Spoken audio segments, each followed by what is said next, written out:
Actually, guys, can you give me 1 minute? Can I take that call? Yeah, sure. Absolutely. Mike and I are ready to do this podcast with Gerald, and he walks away. Too big, too important for talking to Mike and I. I get it. It's good to be the Gerald, I guess, but All right, sorry about that. no problem.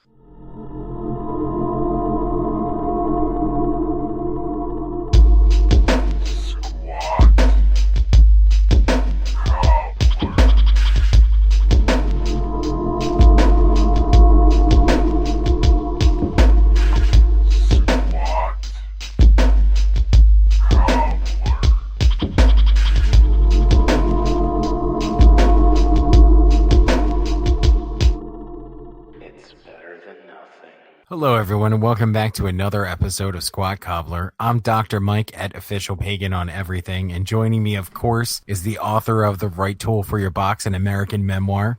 I forgot about that. Hi, everybody. This is Kelly at KELLYTHUL on Twitter and Instagram. And if I guess to be clear, this not true thing I'm not the author of. It is you're the author of. You're writing my autobiography? I don't know. It's weird. I am, yes. I'm writing your memoir. My memoir, yeah. So that. And, of course, Mike's I'm a Big Fat Liar. I'm returning the favor on, so. Obviously, both must-reads. I do think we will need to be sharing chapters with everybody at some point in time. Oh, absolutely. There was a point when Christian and I were doing Social Sins, we talked about doing the Social Sins Guide to Parenting and writing a parenting book. And I still want to do that, revisit that at some point, because I had a great outline for a chapter called The World's Greatest Uncle. It's not just a coffee mug. Yeah, so I mean, to a degree, this kind of ties into our topic for tonight. But, it does, because we're here to talk about children. Yeah, so goody. Did that sound creepy? Can hardly wait. Yeah, it did. We're here to talk about those kids. And I think my following up with goody, just adds a little extra creep factor to it. Cue the Gary Glitter. There you go, children. Yeah, this is off to a good start. It is. Whatever is or is not happening in the censorship side of YouTube, we're on the wrong side of it right now. Agreed. So that leads us into our topic. Not a tangent. See, it just goes right into it. That leads us into our topic. So if you've been on the YouTube lately, many content creators on there have been posting videos about their fears about what these new regulations that could possibly lead to fines for YouTube creators will mean for everyone. So I think there's a lot of opposing articles and videos and different thought processes on this. So I had sent some stuff over to Kelly, and Kelly did his own research. I didn't send him any links or anything like that. I watched some videos and all, and I think the most important thing, I would love to talk about what you checked out, what you saw, comparing our notes with each other. But I think the most important thing that we'll circle back to maybe towards the end is the actual government website with the explanation of this, because I feel like that's really where the problem lies. But when I sent this to you, what was your kind of top line reaction to it? The idea that the government, in the name of protecting the children, may be cracking down on YouTube content and fining people. So you painted a pretty dire circumstance of who could end up in the crosshairs here, because what it comes down to is what is considered content for children. And as you described, well, that might be music or cartoons or comics, all things we talk about. And so if that can put you under scrutiny, it disturbed me. What disturbed me even further is so I have not done much I haven't done anything in looking at the government content related to this. My engagement with it so far deals with, I get regular communications from YouTube on many things, informing me I'm suspended, different kinds of things like that. So I pay attention when something comes in. For no fault of mine, I would like to add. Yeah, incorrect. More fake news there. But actually, you know what? Before we go any further, let's just throw out, now that we got all the creepy kid stuff up front, you guys should like and subscribe. That's right. Yeah, we haven't been able to change the icon to a lollipop yet, but if you could like and subscribe, we would greatly appreciate it on the platform of your choice. But at least for now, we'll see how things end by the end of this podcast. But we're still going to encourage you to do that on our YouTube channel as well. But mine was the YouTube content, and it was about upcoming changes to kids' content on YouTube. And this is where you and I vastly departed on how we began to internalize this information. You, very rightly so, began to say, this seems like something we could run afoul of, and we should think about it. I mean, given the Scooby-Doo episode, that was the first thing that popped into my mind. This is where that could suddenly go bad. My reaction was, wouldn't it be cool if, because I was reading about, you're going to need to tell us if you're making content for kids. And so I was like, we're absolutely going to make content for kids. That's what I wanted to do, was to have Squat Cobbler kid-oriented episodes. Working without a net on that, but that was mine, is to kind of say, what can we do? You know, Dr. Mike and Kelly's story time and all of those types of things. So that's where I went, which is, let's create more content that we could get in trouble with. So we went in very different directions. Very different directions. But mine was just thinking it would be really funny to have us kind of straight up do something that was not teaming with innuendo or double entendres, but was actually somewhat genuinely intended for kids to consume, but coming from these two chuckleheads on this podcast. So I thought it might be kind of interesting. Yeah, what could not run afoul of government regulations and content for kids, but Squat for children? We have to work on that. Kids Cobbler was what I was thinking. I'm not sure that's much better. It's probably not. Well, it doesn't have the word squat in it. It's true.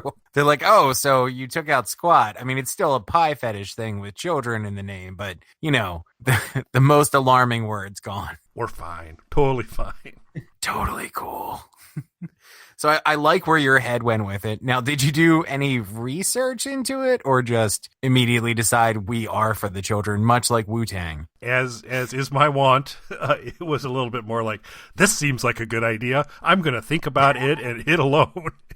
And start to build up energy and momentum for it and not think about consequences or other angles. So no, I did no further research. I just said, I need to talk to Mike because we need to do kid-specific content. So this is actually what was going through my head. And I was truly excited about it. Whereas I was like, hey, we should try to not get fined. Yeah, so it's a different angle. Different approaches. So in my research, which went a slightly different way, there are a lot of content creators who are understandably a little bit upset by this. So basically, without getting into all the minutia of it, there was a settlement between the FTC and YouTube. Part of that settlement includes them cracking down on the type of content that they feel is geared towards children, particularly that's advertising based or collects personal data about children who could potentially be watching these videos. And of course, there are a lot of videos on YouTube that are geared towards kids. There are unboxing videos, toy videos, different things like that the kids love to watch and will sit there and watch for hours and hours and hours. Here's the problem. And I think most people, this is the gun lock law to me, in a way, because we should work gun control into this. Of course we should. Well, if you remember back in the 90s when Columbine happened, Kelly, there was a big push for mandatory gun locks, was the big hot button issue at that time as far as gun control went. Now, the problem with that became, for the people who opposed it, and in the eyes of many people were opposing safety for children, the problem came in with they wanted to retroactively fine people for not having gun locks previously. So if you were a legal gun owner up until that point, you would suddenly become a criminal and subject to fines as a way for them to collect money to put towards other programs that they were trying to use this gun lock law to fund. So it wasn't really about protecting children at all. And I feel like that's where people are getting nervous with this, because the problem then becomes, I don't think anybody who, would read this would say, well, that's great. I don't want people collecting personal data on children. I'm okay with them, being policed if they are marketing their content towards children. But the problem becomes in the wording. So in a lot of the sort of vague and general statements released, it talks about, say, unboxing videos that are geared towards kids. Sure. But there's also unboxing videos for adult stuff. There's unboxing videos for music. Well, when you say unboxing videos for music, that could be the latest Alice Cooper album, or it could be the Peppa Pig soundtrack. How are we differentiating those two? And this is where a lot of content creators are getting worried, because there seems to be a lot of gray areas. One of the big gray areas, especially right now, one of the hottest forms of content creation that you can put up on YouTube or any of these streaming sites is gameplay videos. Kids watch gameplay videos, adults watch gameplay videos. It's a multi-billion-dollar industry with a wide base. Who is to determine what's directed towards kids and what's directed towards adults, and who's being fairly policed here? A real part of the problem comes down to when you go to the actual FTC site, they have a post about this that is meant to be helpful. It isn't. It is more vague and murky than the actual YouTube content rules are. So I'm just going to give you a couple of things off here because you haven't read this, right, Kelly? Obviously not. I'm just ready to go. Go. Okay. So things that they consider that could be child directed. If it's child related subject matter, if it's visual content that would appeal to children. Here's where it starts to get weird. The use of animated characters, music, or other audio content. The age of the models. Okay, if you're using children in it, maybe it's children oriented. The presence of celebrities who appeal to children. So if you use anybody who's done anything vaguely family oriented, language or other characteristics of your site, whether the advertising that appears on your site is directed at children. Now, you don't control that unless you're doing sponsored videos. That's one thing, but you don't choose the ad rolls that play in front of your YouTube videos. YouTube does. So that's a little bit concerning for content creators, and I can understand why. And then competent and reliable empirical evidence about the age of your audience. So you're expected to know who is watching your videos at all times and be able to prove that. So it's those very vague and extremely broad rules put down by the FTC that has people reacting like this. And I can understand there are a lot of people who are like, hey, you guys are overreacting. This is something that's just meant to protect kids. Absolutely. People are overreacting. It is something that's probably meant to protect kids. However, those rules on a legitimate official government website are the most vague general things ever that they could definitely use to just shut down content that they don't agree with. And that's where the concern comes in. It's the gun lock thing. It's not that people would oppose locks on guns or protecting children. People oppose retroactively turning people into criminals who were law-abiding citizens. And the fines are not small. This is not something where, you know, maybe you get a slap on the wrist or you get fined a couple $100. Your initial fines can start at $42,530 per violation. And this is what's on the Federal Trade Commission's website. So your thoughts on all that, sir? So you said a lot of words and stuff, but we're still going to make kid videos, right? Absolutely. We're going to do that. Yeah. We're doing it. We're on it. Okay. Of course. I heard things, government, gun locks, but I wanted to get back to kids. You know. Yeah, let's get back. So please, back to the kids. Example going on. I want to get back on the kids. Back on the kids, man. It's time. Because I think, yeah. So it's concerning. It is in reading some of the Google and YouTube material, they do talk about on the ad side. While you're absolutely correct, you don't control that. Basically, Google does.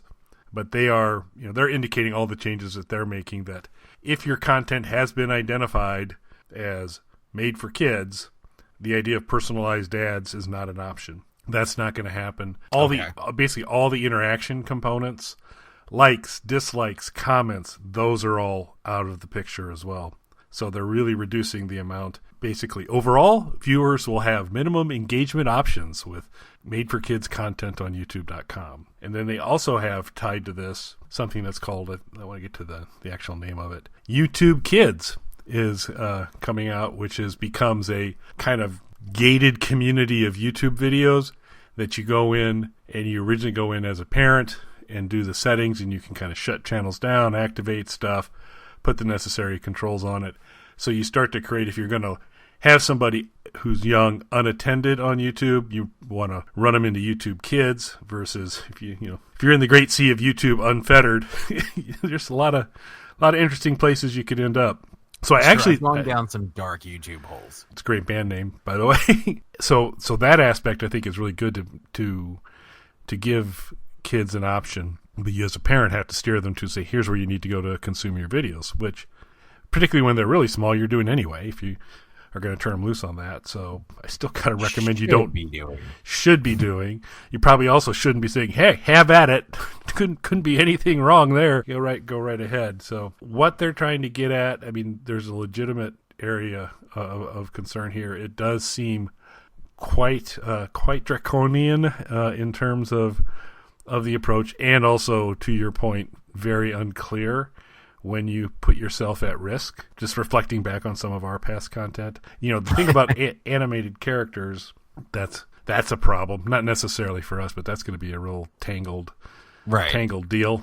Yeah, so you've given me pause to reflect on the whole. I was like, well, we're just gonna, because I just wanted videos on the channel that were labeled "made for kids." That's what I wanted. I just really wanted a couple of those. I mean, we can do that. We just need to make sure. And again, can we really? Sure. I don't. Sure. I don't know. We could scrape together $42,000. Right? Yeah, we should be ready, I think. Yeah. We should have $42,000 set aside, earmarked. Before we publish. Before we publish that first video. And that's really, what's at the core of this is, yes, these content creators are overreacting, as some articles and videos have pointed out. Yes, they are overreacting to this. But at the same time, there's a lot of vague language in this. And for something that is meant to create guidelines for content creators, this is a few paragraphs on a government site that ends in fining you $42,000. The best part about the actual legitimate government website is the comments section. I don't know why they have one on a government website, but now that I know that, they're going to regret it. Is the comment section. Dozens and dozens of comments in a row are just, please give us more direction than this. These rules are very vague. You're, setting people up for failure here. It'll be interesting to see if they're responsive to the comments, because not so far. Yeah, not a shock on that. But back to our kid video catalog. What I was thinking, because I totally agree, we need to have some earmarked money ready to go to protect us on that.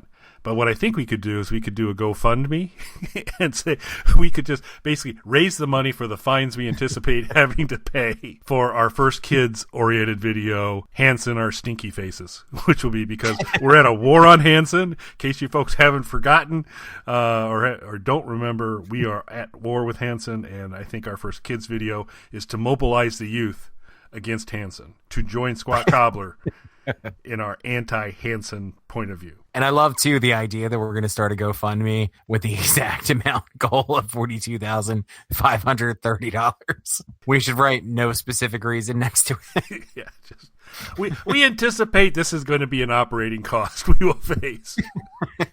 So, I mean, we have talked about launching some sort of a GoFundMe at some point. Yeah, this might not be the one. Help us violate children. Yeah, we want to kind of, yeah. I don't. So we'll continue to workshop that one. I don't know if we'll go forward, but yeah, I do think there's a GoFundMe at some point in time. For what, I don't know, but as tempting as it is, it's probably not to cover us for the anticipated fines. Yes, people are overreacting with this. They really are. I don't think there's some grand conspiracy, but unfortunately, this is something that, let's just say you anger a specific parents' rights group or something with your gaming video, they can turn around and report you, and you're not going to get hit with being demonetized for a week or having your video pulled. You're going to get hit with a $42,000 fine. And that is a much more serious real-life consequence. So do we need to change the name of the podcast to Squat Cobbler, Not for Children? Or should... Squat Cobbler is for the children. That's what we need to change it to. After we set up the GoFundMe. I think that. Well, so this was interesting to see. So this is the benefit for those of you who listen to Squat Cobbler, is you get two entirely different worldviews on things. And once again, I feel like the worldviews are the reverse of what people would expect. For this one, I would say the fact that you're erring on the side of caution and responsible behavior, and I'm just, we got to make kid videos. That's a fair point. Once again, I'm the good guy trying to lead us to the light. Okay, sure. Anything else for this week, sir? I think that about covers everything that I wanted to go over for this week. Excellent. So, as Mike mentioned, be sure to like and subscribe and keep an eye out for that GoFundMe page. Remember that Hansen's evil. We're at war with Hansen. And thanks for listening, everybody. Thanks for listening, everybody. Those fines won't pay themselves.